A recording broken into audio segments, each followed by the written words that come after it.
The first thing that never sits right with me is how quiet it was. Not dramatic quiet, not cinematic silence, just the kind of stillness that feels ordinary until years later when you realize that ordinary was the last thing these women ever had. It was early morning in January of 1974 when the report came in. A young woman had not returned to her dorm room near the University of Washington. At the time, it did not sound like a homicide. It rarely does. Missing college students were not unheard of. They studied late. They stayed over at friends' places. They made impulsive choices and called home the next day laughing about it. But this time, there was a detail that stuck with the responding officer and later with me. Her bed was made. Her textbooks were stacked neatly. Her purse was gone, but her coat was still hanging by the door. When I review the file decades later, I always pause there. The bed. Made? Who makes their bed before vanishing? That question, small and almost trivial, would eventually sit at the center of one of the most infamous criminal profiles ever built. The name attached to that profile would be Ted Bundy, but at the time that name meant absolutely nothing. What mattered was the absence, a person removed from her own life so cleanly it looked voluntary. From the perspective of that morning, nothing had broken yet. From the perspective of hindsight, everything already had.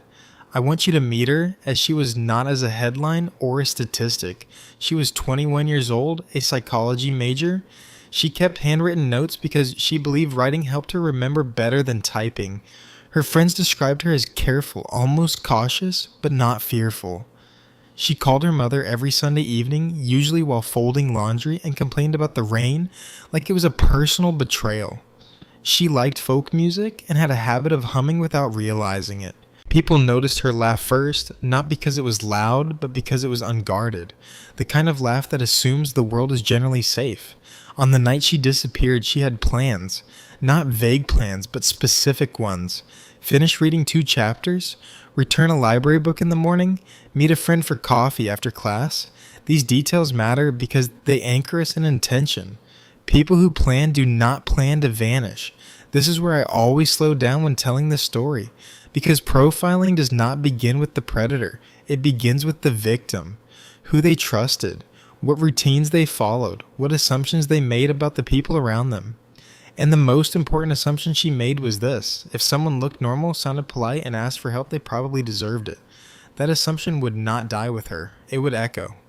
The search began the way most searches do. Methodical on the surface, uncertain underneath. Friends walked familiar paths. Campus security checked buildings. Local police canvassed nearby neighborhoods. Nothing appeared disturbed. No screams had been reported. No signs of a struggle. A witness came forward late that afternoon. She remembered seeing a man on campus the previous evening. Handsome. Well-spoken. One arm in a sling. He had asked for help carrying books to his car. She remembered his name because he had introduced himself casually like people do when they expect to be remembered for good reasons. Ted. At the time, that name meant nothing. It was common, unremarkable. It blended into the background of a campus filled with young men who fit the same general description. Tall, clean-cut, friendly. Here's the part that still unsettles me. Multiple witnesses would later describe similar encounters, same manner, same injury, same request for help, but none of them felt threatened. Some even felt rude saying no. When I look at those early statements, I do not hear fear. I hear embarrassment, regret at having walked away, regret at having trusted, and that tells me something critical. Whatever happened to her did not begin with violence. It began with cooperation. Days later, a secondary location surfaced near Lake Sammamish, not because someone found a body, but because someone noticed something out of place. The weather that day was cold but clear. The lake reflected pale winter light, flat and metallic. The air smelled like wet leaves and distant water. A jogger reported seeing scattered personal items along a wooded path. A shoe, a hair clip, a textbook with water damage curling its pages. There were no bloodstains visible at first glance, no obvious signs of a fight, just objects that did not belong where they lay. When investigators walked the area, they described an overwhelming quiet. No birds, no wind, just the sound of boots on damp soil and the faint lapping of water against the shore. From a forensic standpoint, it was frustrating. The ground was soft, but showed no clear footprints. Rain earlier in the week had erased subtle impressions. Whatever had happened here had either been brief or had happened somewhere else entirely. This is where hindsight tempts us to jump ahead, to say this was obviously a dumping ground, obviously secondary, obviously planned. But in real time, nothing was obvious. It could have been a meeting spot, it could have been an accident, it could have been unrelated. Profiling cannot afford certainty too early. Certainty closes doors. As more women disappeared, the similarities began to whisper rather than shout. Young, educated, brown hair parted in the middle, disappearing during routine activities in public spaces. What bothered me reviewing these early files years later was not what was present, it was what was missing. There was no chaos, no witnesses describing panic, no sudden escalation. This was not a crime of rage, it was a crime of patience. At this stage, the FBI had not yet been formally brought in. Local departments handled their own missing persons cases, sharing information slowly, sometimes reluctantly. Jurisdictional lines mattered more than behavioral patterns. From today's perspective, we see a predator moving freely across those lines.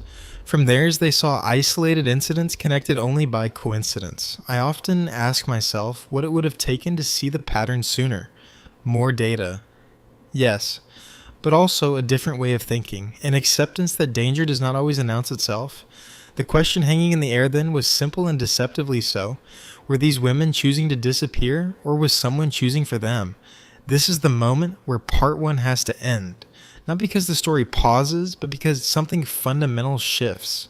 Up to this point, the investigation is reactive, searching, collecting, hoping for a mistake. But once investigators began to suspect a single individual, everything changed. The idea that one man could be responsible felt almost offensive at the time, too extreme, too cinematic, too uncomfortable to accept.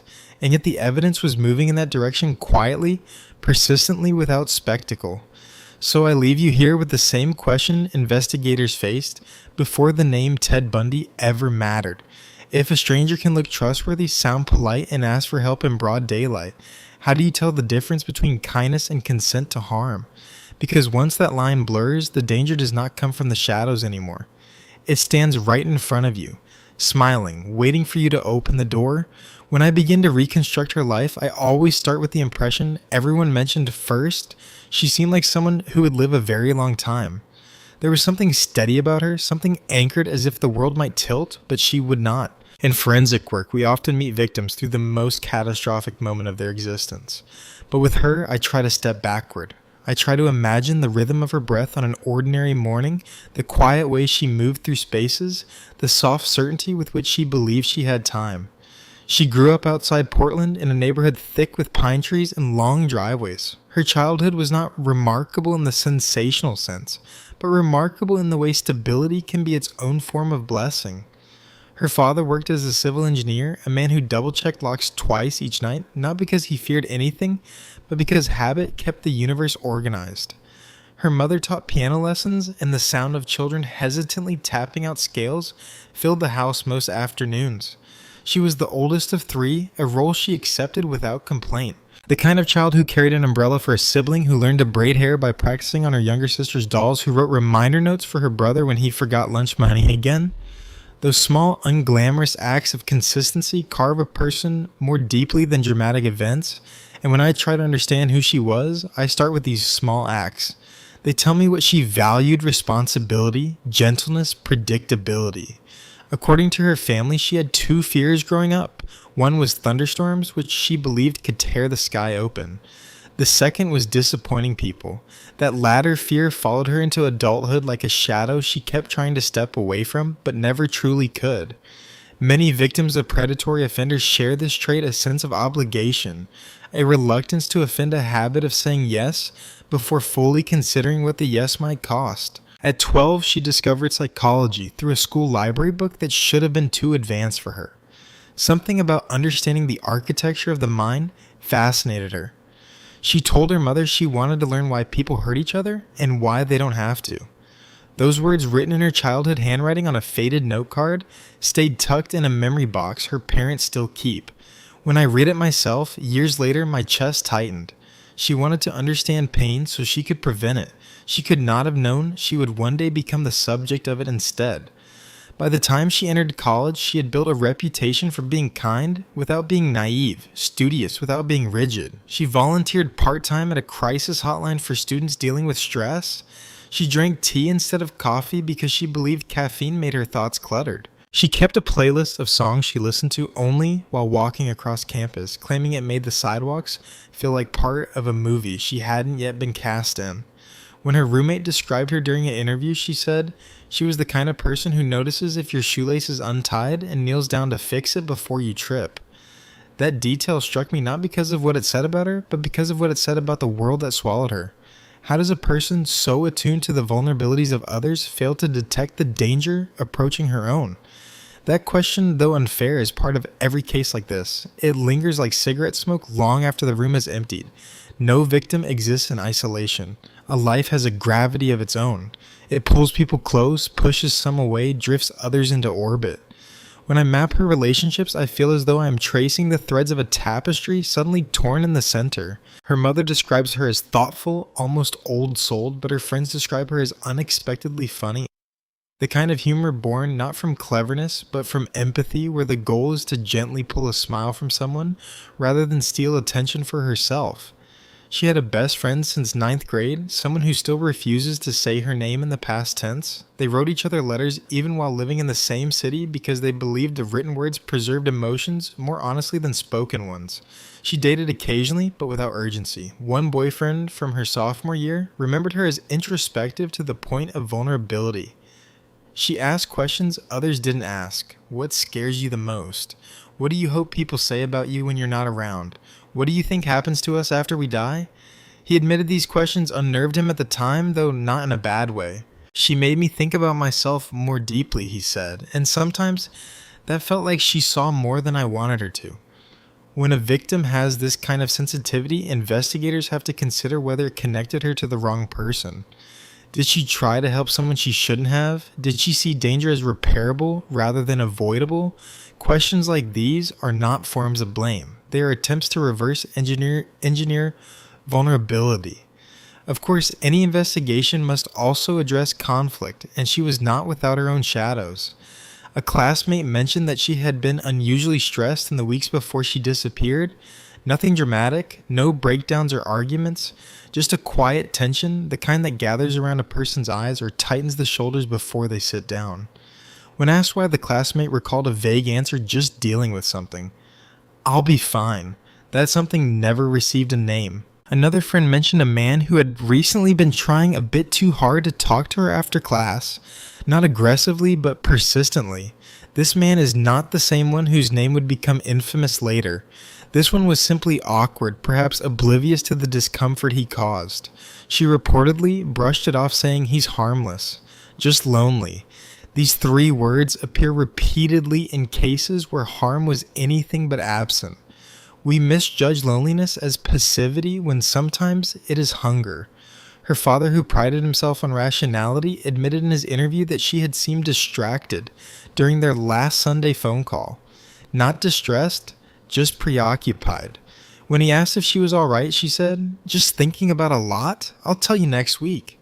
There would be no next week. This accumulation of subtle tensions, the stressed classmate observation, the persistent acquaintance, the vague promise to explain later, forms what I call the victim's quiet storm. Most storms announce themselves with thunder. This one murmured. It is only in hindsight that investigators recognize all the atmospheric shifts leading to impact. And then we enter the realm of secrets. Every victim has them. Not dark secrets in the sensational sense, but the ordinary kinds that shape decisions. She had been struggling academically in one course, something she kept from her parents because she didn't want them to worry. She had also been contemplating switching research advisors, though she hadn't yet told the professor she planned to leave. And according to her diary, which investigators later recovered, she had been feeling uneasy walking home several nights in a row. She wrote that she couldn't tell if the feeling was real or imagined, which is the kind of sentence that makes investigators' stomachs twist. The truth is that none of these details individually create a suspect, but together they form a constellation of possibilities. Was the struggling course connected to someone with a temper? Was the research advisor offended or volatile? Was the persistent classmate escalating? Or were all of these simply fragments of ordinary life misinterpreted through the lens of catastrophe? The challenge in building a victimology profile is resisting the urge to assign meaning too early. A meaningful detail and a meaningless one look identical until the right angle of illumination exposes the difference. When I step back and view her life as a case file rather than a story, something interesting happens. The people who loved her occupy only half the frame. The other half remains filled with silhouettes, people she interacted with lightly, people she might have encountered without significance, people whose names she did not know but whose paths crossed hers briefly. Any of them could become suspects not because they were dangerous, but because proximity itself becomes a form of suspicion when violence occurs. There was the neighbor who lived across the hall, a graduate student who claimed he barely spoke to her, but later admitted she once helped him carry groceries. There was the teaching assistant known for being overly complimentary with female students. There was the coworker from the crisis hotline who walked her home once when she worked the late shift, and of course there was the man with the sling, the one several women described in those early statements. But at the time of part 2, the moment we are reconstructing the man with the sling was not yet a suspect. He was just another detail hovering in the background. Her diary also hinted at an unnamed individual she referred to cryptically as the one who makes me feel uneasy, but I can't figure out why. That sentence written in hurried pen strokes is the reason many of us lose sleep over cases like this. What did she notice? Was it a tone of voice? A too long glance? A pattern she sensed subconsciously? The mind captures danger before the body comprehends it, and I believe she felt something approaching her long before it arrived. Her professors described her as observant, perhaps too observant for her own comfort. Students like her absorb human behavior like sponges, but not everything absorbed can be wrung out cleanly. Did she overhear something she shouldn't have? Did she witness someone in distress and intervene? Or did she encounter a stranger who studied her with the same attention she used to study others? These questions build the early suspect pool, not formally, not with names typed into boxes, but conceptually. Every person with access becomes a variable. Every interaction becomes a point of data. Every secret becomes a pathway to motive. The most likely motives always fall into familiar categories: attachment, rejection, obsession, opportunity, predation, and the darkest of all, the desire to harm, simply because one can. Based on her relationships, we begin with 3 broad suspect groups. The first are the well-meaning but emotionally entangled.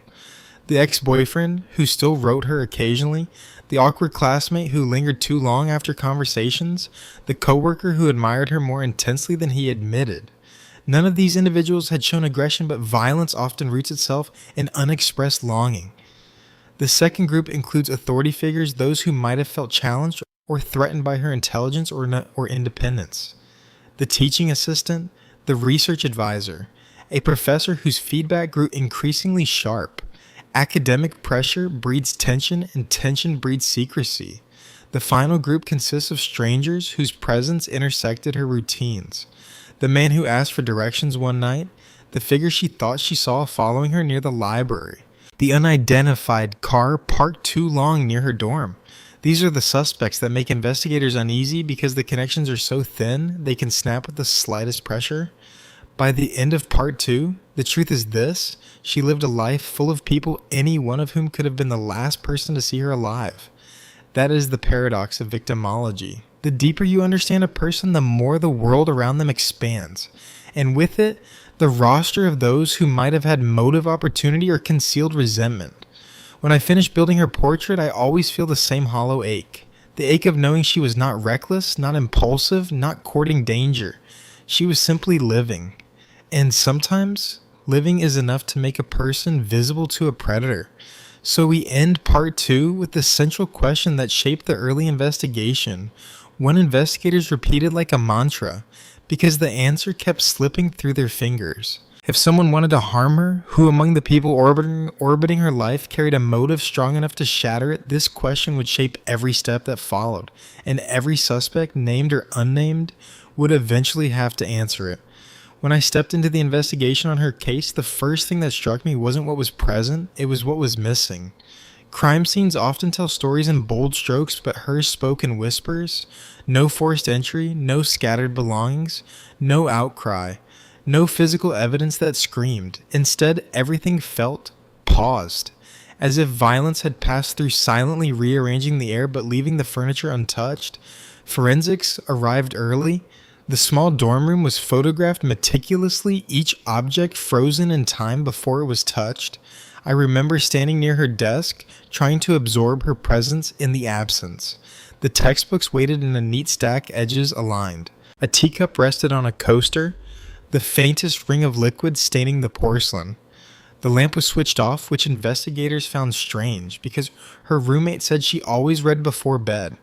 Something had interrupted a ritual, and disruptions matter more than routines. The first sweep for fingerprints yielded a predictable result: dozens. Friends, roommates, maintenance staff, visitors. None belonged to anyone outside her known circle. But there was an emptiness on the doorknob that bothered me. Too clean. Too uniform. It wasn't wiped aggressively, it simply lacked the natural chaos of repeated human touch. When I mentioned this to forensics, they nodded grimly and said what I already suspected. Someone had used gloves. That detail alone shifted the tone of the investigation. It meant planning. It meant forethought. It meant we were not searching for a moment of rage. We were searching for a calculated removal. The timeline became our next weapon. According to phone records, she ended her last call at 9:42 p.m. From then until the following morning, her movements vanished like a stone dropped into water. The ripples were faint. No sightings confirmed. No doors heard opening.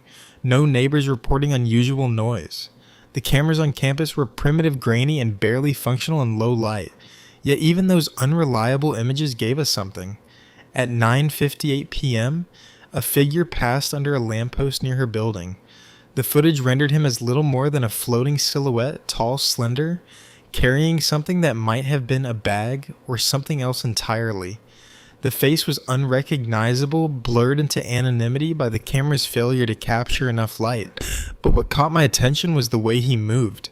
Hesitant, almost rehearsed, pausing briefly before continuing on. I asked myself something that would haunt the rest of the case. Was he watching her window, or was he simply passing through? The problem with shadows is that suspicion clings to them too easily, but shadows also tend to belong to someone. The next clue came from a single strand of hair found near the end of her bed. It was not hers, it was shorter, darker, coarser.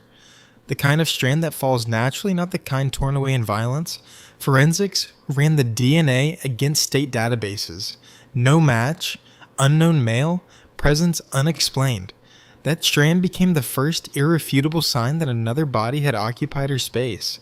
Missing persons investigations hinge on the first 48 hours. Those hours decide whether we remain hopeful or realistic, whether we are searching for someone living or for what remains. Her timeline during the last 72 hours became a map we built piece by piece, every gap demanding an answer that refused to come easily. 72 hours before she vanished, she attended her psychology seminar. Notes in her handwriting confirmed she participated normally. After class, she studied with a friend until late afternoon. Both accounts aligned perfectly. No tension, no unusual behavior. 58 hours before disappearance, she visited the campus library. The librarian remembered her because she asked whether a specific research book had arrived. But here the narrative began to shift. Surveillance from the library's entrance showed her leaving at 7:14 p.m., walking briskly and glancing back over her shoulder twice. I watched that footage until the pixels blurred. She didn't look terrified. She looked aware. Aware of someone behind her, or aware of being watched. That difference shapes entire investigations. 49 hours prior, she made a late-night stop into the Student Union Cafe. The barista recognized her, recalling she looked distracted. She stayed only 7 minutes. The barista noted she kept checking the door. 32 hours prior, she called her best friend. The call lasted only 4 minutes. Her friend describes her tone as tired but affectionate, with no mention of fear or concern. But then comes the part investigators always fixate on. Right before hanging up, she said, "Can I tell you something tomorrow? It's not bad. I just need sleep first." That sleep never came. Between the final 24 hours and her disappearance, her movements become inexplicably empty. No purchases on her student card, no calls, no library check-ins. Her world seemed to fold inward as if she were retreating from something unnamed. During those same hours, investigators interviewed residents in her building. One resident recalled hearing footsteps in the hallway around 10 p.m. Slow and measured, not hurried. This timing fits almost exactly with the silhouette on the grainy camera footage. When I interviewed the resident myself, she told me the footsteps didn't sound familiar. People recognized the rhythm of their neighbors unconsciously, and something about these steps sounded out of place, as she phrased it. Forensics began analyzing microscopic fibers found on her bedsheets. One fiber was synthetic, consistent with outdoor jackets common in the mid-70s. Another was wool dark gray, possibly from a coat. A third was a tan animal hair, possibly from a dog, though she did not own one, nor did anyone close to her. If these fibers belonged to the unknown male whose strand of hair we found, he had been close enough to shed onto her bedding. That proximity became the investigative pivot. The real escalation occurred when we found a partial footprint outside her dorm building left in damp soil, a size near 11, slightly pronated, not distinctive enough for identification, but enough to estimate height and weight. The man was likely between 5'10" and 6'1". That placed him within the range described by one witness who had briefly encountered a polite stranger asking for assistance earlier that week. So the question became more pointed. Was this man simply a passerby, or did his orbit tighten around her, days before she vanished? My instinct, sharpened over years of examining patterns, told me one thing. Predators do not strike suddenly. They hover, they test, they study. And evidence showed someone had been studying her. As the investigation widened, we turned toward digital data, or what qualified as digital in the era this story inhabits. Phone records, card activities, building key logs. Each trace of movement became a potential window. Her call history revealed 3 attempts to dial a number she never completed. The number was unfamiliar, not belonging to friends or family. I stared at those incomplete calls and wondered what stopped her. Fear, uncertainty, or a sudden interruption without audio. We could only speculate. The student card logs confirmed she used her dorm entrance at 9:31 p.m. She should have been safe after that. People rarely vanish from behind locked doors without a trace. And yet she did. Her social connections provided equally contradictory clues. A friend mentioned she had spoken recently about a conversation that left her unsettled. She didn't specify who it was with. Another friend recalled she had started sitting in different spots during class, rotating positions as if trying to avoid someone's line of sight. Was this intuition or coincidence? Human memory is slippery, especially when viewed through tragedy. The more we pressed, the more a pattern emerged. Several students reported a stranger lingering near the psychology building in the weeks leading up to her disappearance. He blended in easily, dressed like any graduate student, carrying books, speaking politely. When asked how they remembered him, they all said the same thing: he had an arm in a sling. That alone made him memorable. At this point in a modern investigation, facial recognition software or smart cameras would have narrowed the suspect pool quickly. But at the time, we only had conflicting witness sketches. Some described him as charming. Others said he had an intense stare. None could confidently agree on eye color or exact height. This inconsistency is the nature of eyewitness memory. It blends truth and assumption until neither can be easily separated. While reviewing the dorm's exterior path, forensics uncovered a single drop of blood on a tree branch, barely visible, tiny, dried, and disturbingly placed at a height too low to come from an adult standing. It matched her blood type. The drop offered no directionality, no pattern, no indication of struggle. It looked accidental, but accidental does not mean irrelevant. Something caused it. And that something happened outside, not inside, suggesting she left the building alive. We combed through every frame of available footage again, then once more, and again. It's fascinating how repetition reveals new things. At 10:03 p.m., only moments after the original silhouette passed, a second figure appeared on the far edge of the frame. This figure was smaller, possibly female, but the footage was too degraded to identify. When I watched it, a terrible thought crossed my mind. Was she following someone or being led? What troubled me most came from an interview with a student who claimed she had heard two voices near the back entrance that night. One voice was soft, the other was calm, controlled, and authoritative. The student could not hear the words, only the tones.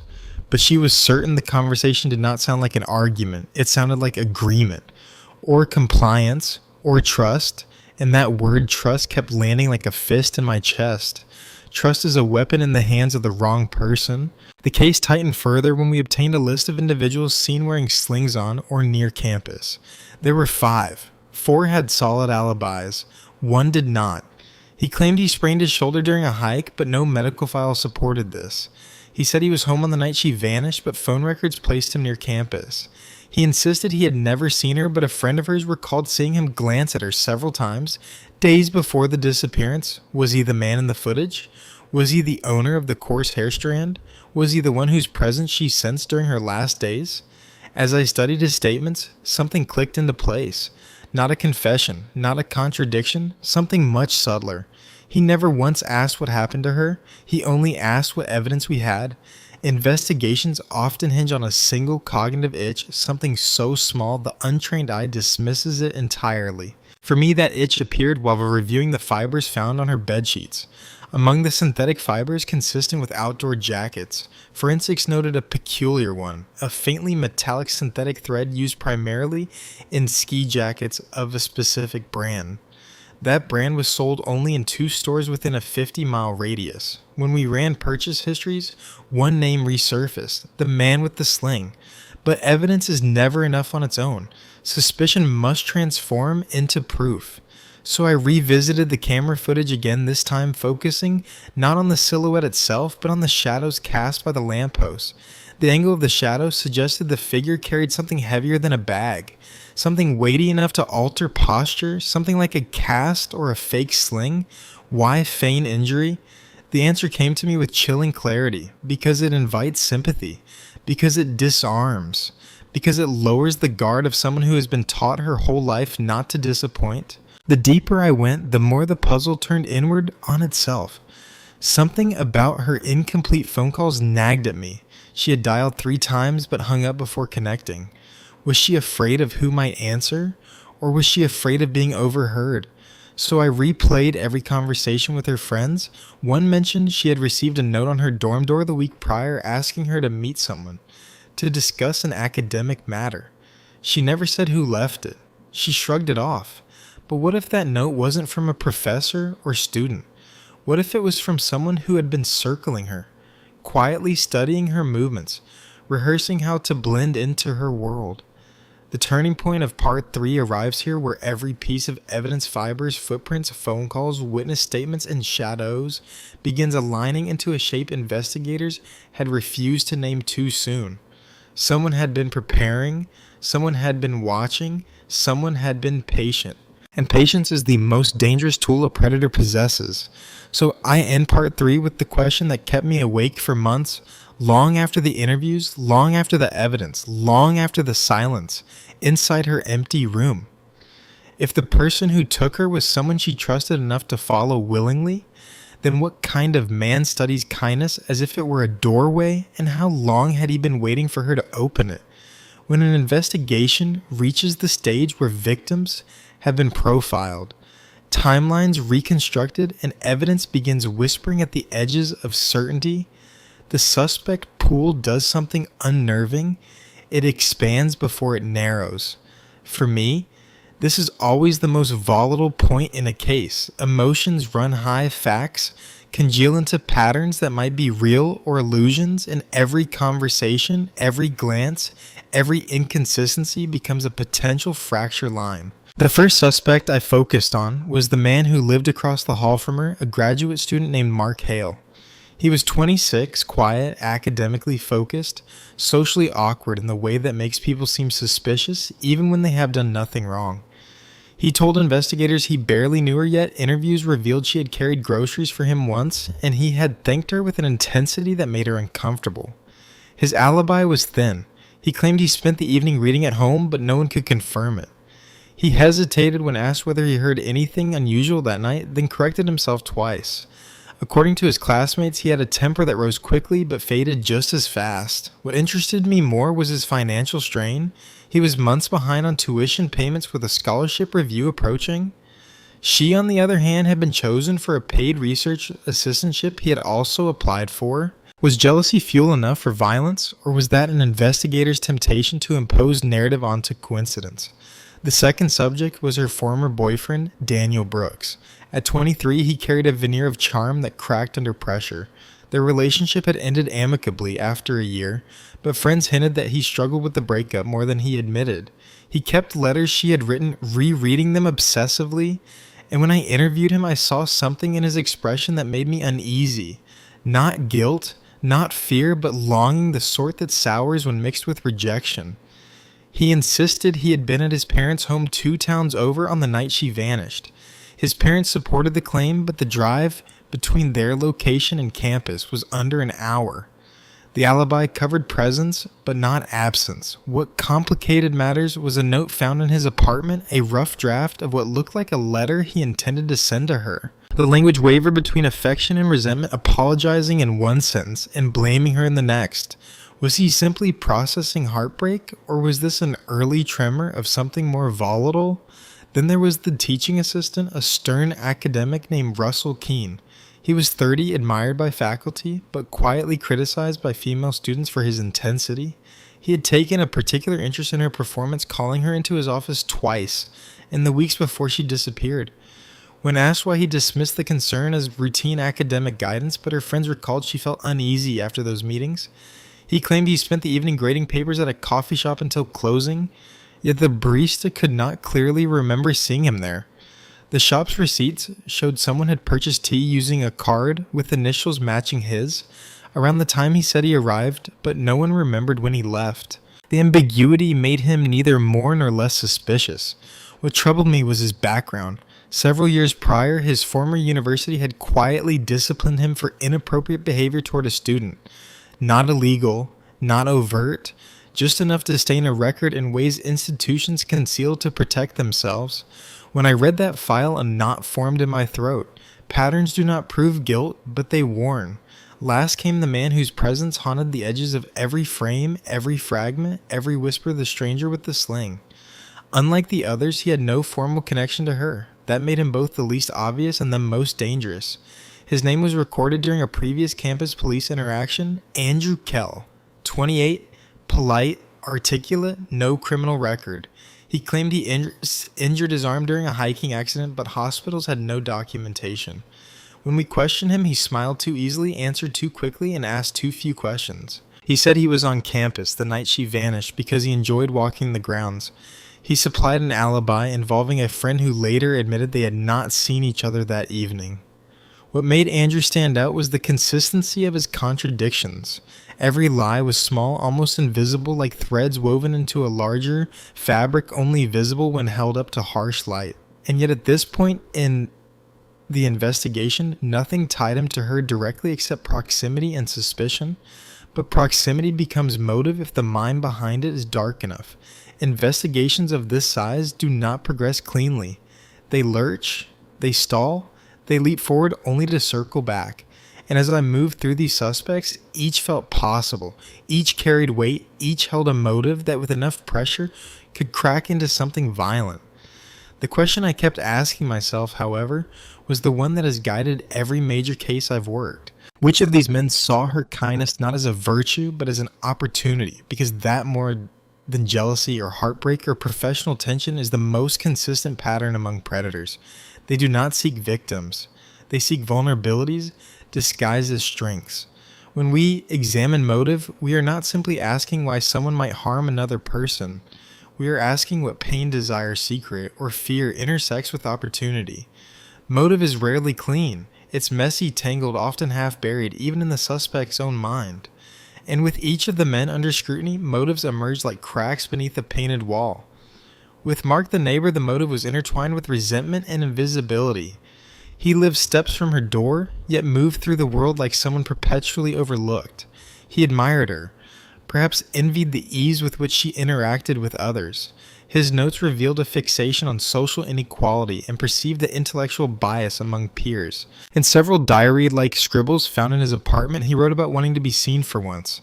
I asked myself whether that desire could mutate into violence when directed toward someone who represented everything he felt denied. His financial strain added pressure. People under stress sometimes lash out unpredictably, but unpredictability is different from planning, and her disappearance was planned. Daniel's motive fell into the oldest category, emotional rupture. His unfinished letter revealed a man who had not fully accepted the end of the relationship. He wrote about wanting closure, needing to talk, missing her advice. But the tone shifted dangerously when he mentioned feeling replaced, left behind, forgotten. Loss can ferment, it can twist, but his parents claimed he was home all night, and though the drive to campus was possible, nothing physically tied him to the scene. Still, in cases like these, emotional volatility cannot be ignored. Russell's motive grew from power. Some men are not dangerous until their authority is threatened. Her desire to switch research advisors could have felt like a personal rejection, a challenge to his academic influence.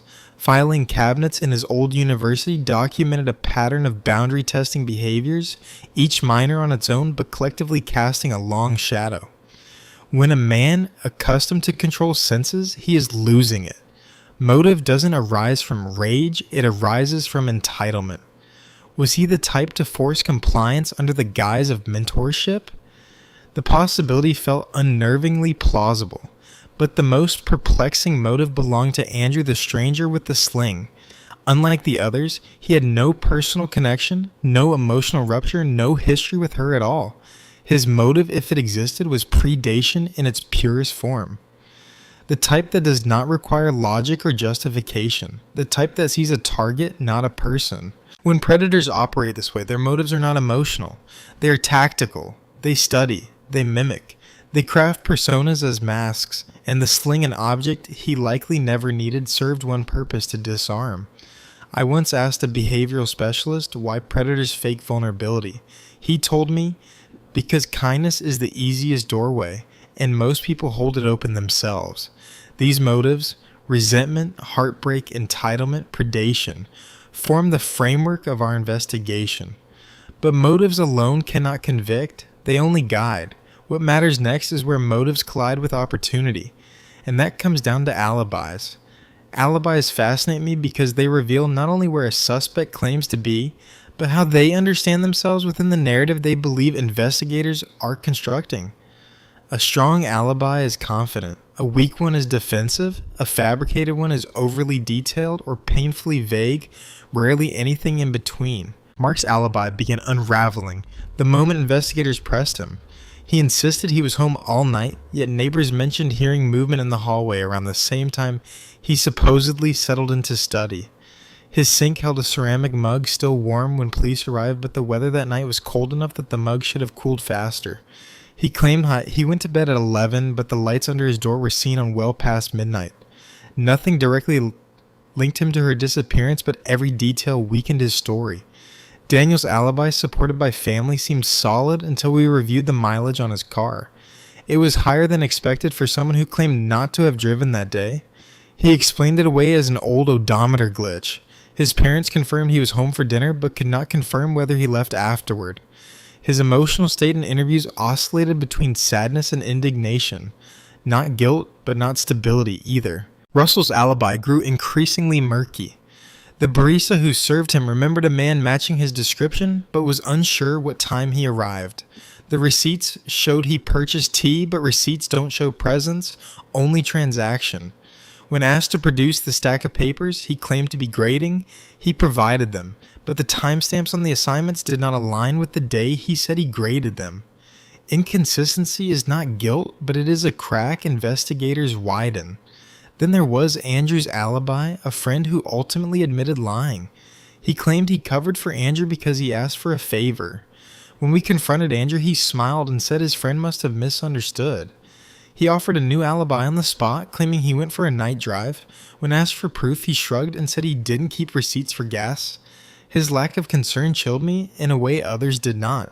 People tell on themselves in unexpected ways, and what Andrew told me was this: he believed he was smarter than the investigation. But the investigation was not done tightening around him. The investigation reached a critical point when physical evidence began aligning not perfectly, but persistently with one suspect more than the rest. The coarse hair strand found near her bed, consistent with Andrew's hair type, not a match yet, but no one else in the suspect pool had similar texture or length. The synthetic fiber linked to a specific type of ski jacket records showed Andrew purchased that exact brand months earlier. The partial footprint outside the dorm, consistent with his shoe size and pronation. Still, consistency isn't proof, but patterns have gravity, and this pattern pulled harder each day. Interviews added another layer. Several women on campus described encounters with the polite man in a sling asking for help. His description varied slightly, but the core remained handsome, soft-spoken, seemingly harmless. When shown separate photo arrays, 4 of them pointed to Andrew without hesitation. One burst into tears, saying, "I should have trusted my instinct." Something about him felt rehearsed. But the twist, a twist that nearly derailed everything, came from a new witness who identified someone else entirely. A man matching Mark's build was seen near the dorm that night. Another student insisted she saw Daniel walking near the psychology building hours before her disappearance. Each new sighting added chaos. The truth felt further away, not closer. It became a chain reaction. One witness contradicted another. One timeline disrupted the next. One alibi cast doubt on all others. And the danger in these moments is that investigators begin to chase noise instead of signal.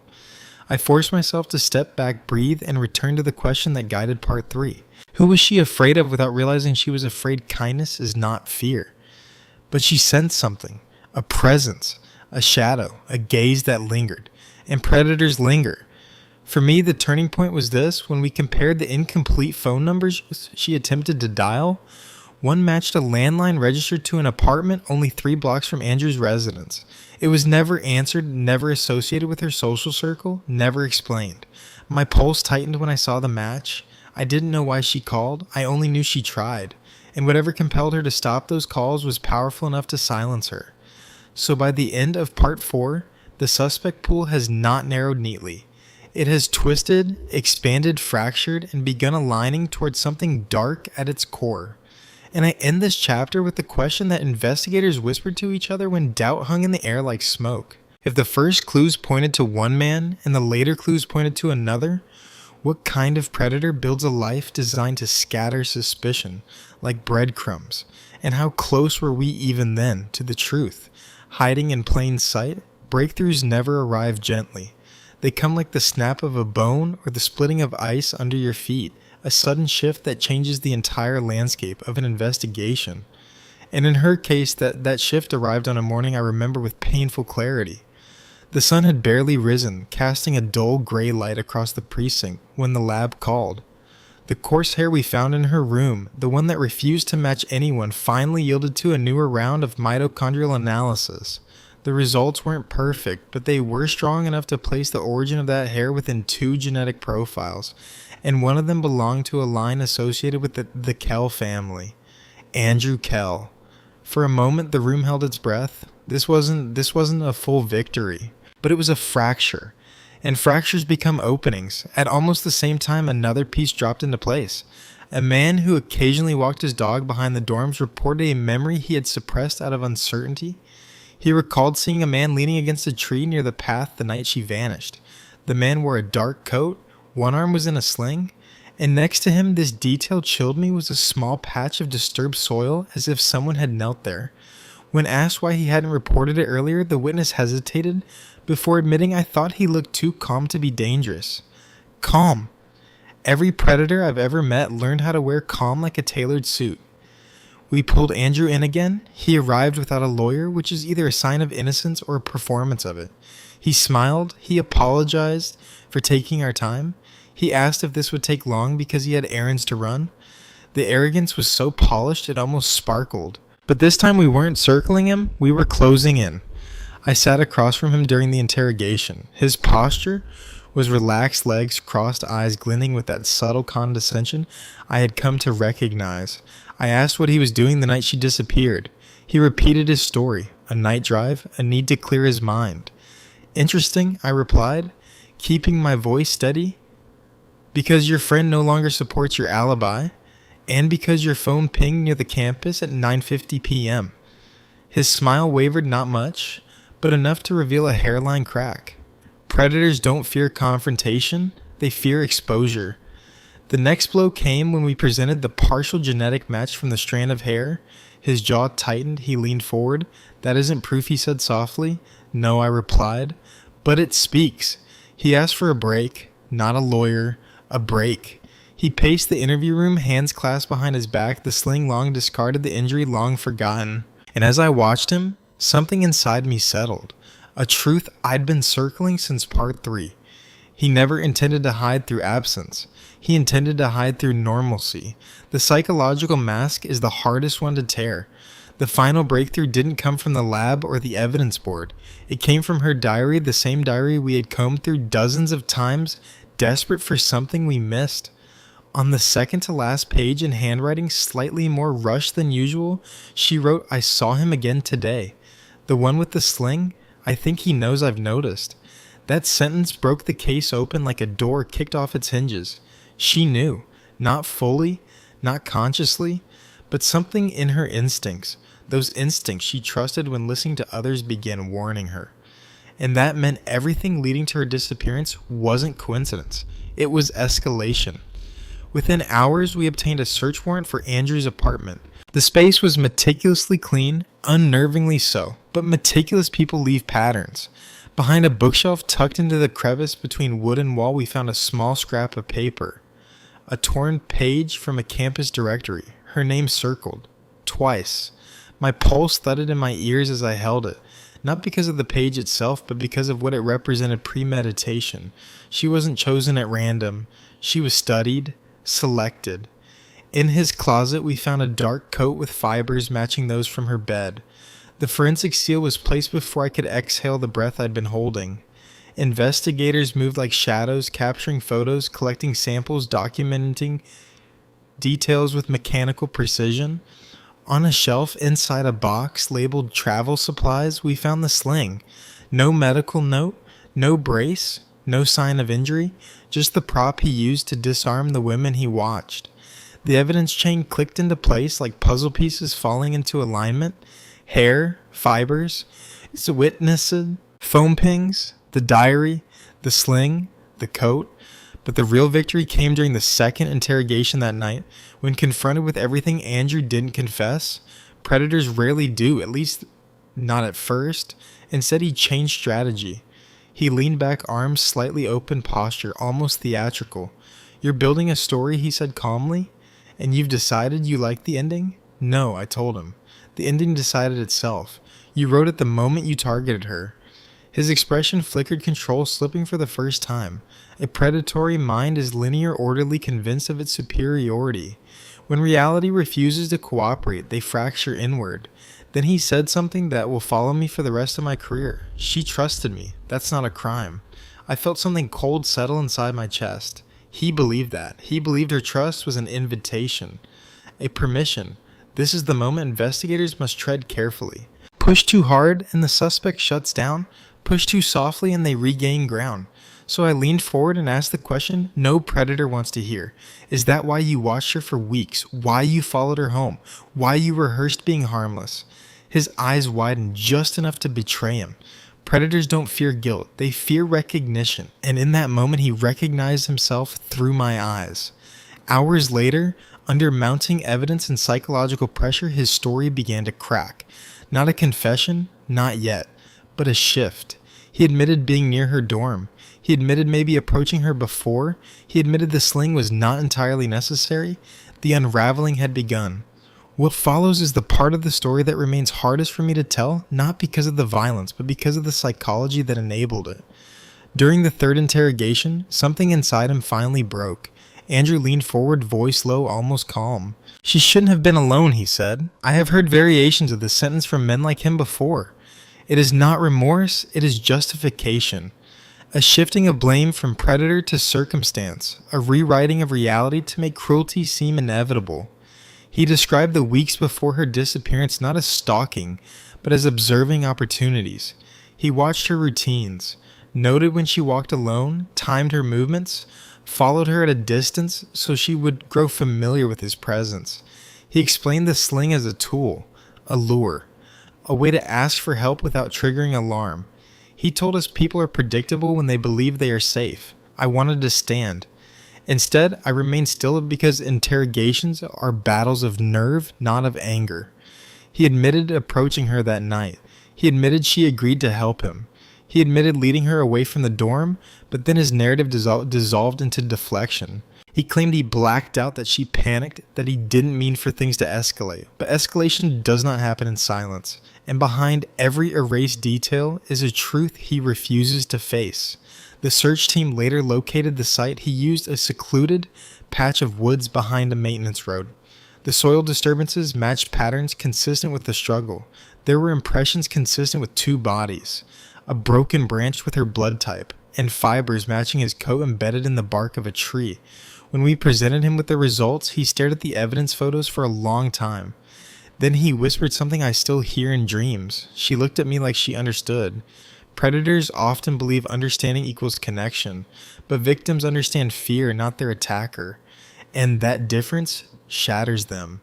Trials are not about closure, they are about articulation, forcing into language the horrors most people prefer to leave unspoken. Andrew's trial lasted 8 weeks each day, unfolding with clinical precision. The prosecution built their case not on spectacle, but on accumulation. Every fiber, every phone record, every witness, every diary line, every contradictory statement woven together until the narrative became unbreakable. Andrew's defense argued coercion, misinterpretation, contamination of evidence. They painted him as misunderstood, socially awkward, emotionally fragile. But masks only work when no one has seen beneath them, and we had torn his mask so thoroughly that nothing beneath it resembled fragility. The most painful testimony came from her parents. Her mother held a handwritten letter her daughter once mailed from campus, a letter describing a week filled with small joys. Sunlight through a classroom window, a new song she couldn't stop replaying, a moment when she helped a stranger carry books. The courtroom went silent as the words echoed not in paper, but in loss. When the verdict arrived, it did so with the gravity of inevitability. Guilty on all counts. The sentence, life without parole. Andrew showed no visible reaction. Predators rarely mourn the lives they could have lived. They mourn only the loss of control.